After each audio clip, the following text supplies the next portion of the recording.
చిత్తూరు జిల్లా పొంగనూరు నియోజకవర్గంలో హిట్లర్ పరిపాలన సాగుతోందని పొంగనూరు నియోజకవర్గ టీడీపీ ఎమ్మెల్యే అభ్యర్థి చల్ల రామచంద్రారెడ్డి అన్నారు.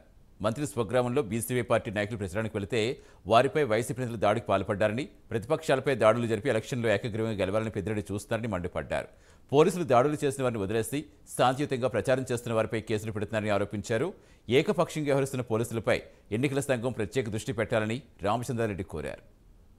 కార్లు పగలగొట్టి ఇక్కడనే 307లో కేసు పెట్టి రిమాండ్కి పంపించడం జరిగింది.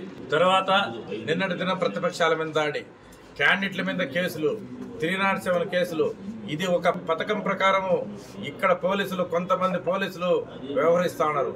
ఎందుకంటే ప్రతిపక్షాల మీద ఎక్కడైనా ఎలక్షన్ టైంలో 307 కేసులు పెట్టేది ఎక్కడా లేదు, ఈ రాష్ట్రంలో కాదు ఈ దేశంలో. క్యాండిడేట్ల పైన అవుతేనేమి, ఇంపార్టెంట్ నాయకుల మీద అవుతేనేమి ఈ 307 కేసులు పెట్టి లోపలేసి ఈ మంత్రికి ఏకపక్షంగా ఇక్కడ కొంతమంది పోలీసులు వ్యవహరించాలని చెప్పి చేస్తున్నారు.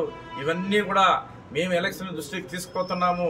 ఎప్పటికప్పుడు ప్రజాస్వామ్యాన్ని కాపాడడానికి మేము ప్రజలకు హక్కు రావాలా, ప్రజలకు ఓటు వేసుకోవాలని చెప్పి గత 2 సంవత్సరాలంటే మేము వాపోతున్నా ఇక్కడ స్పందన కరువు అయింది.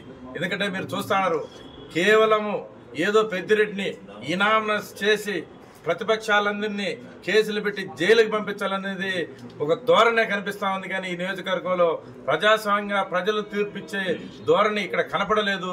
దీన్ని పెద్ద ఎత్తున మేము ఈ సెంట్రల్ ఎలక్షన్ కమిషన్కి పోతేనేమి, స్టేట్ ఎలక్షన్ కమిషన్కి పోతేనేమి ప్రతి ఒక్కరికి కూడా పూర్తిగా దీన్ని వాళ్ళ దృష్టికి తీసుకెళ్లి దీన్ని అంతా ఎక్కడికక్కడ మేము అరికట్టేదానికి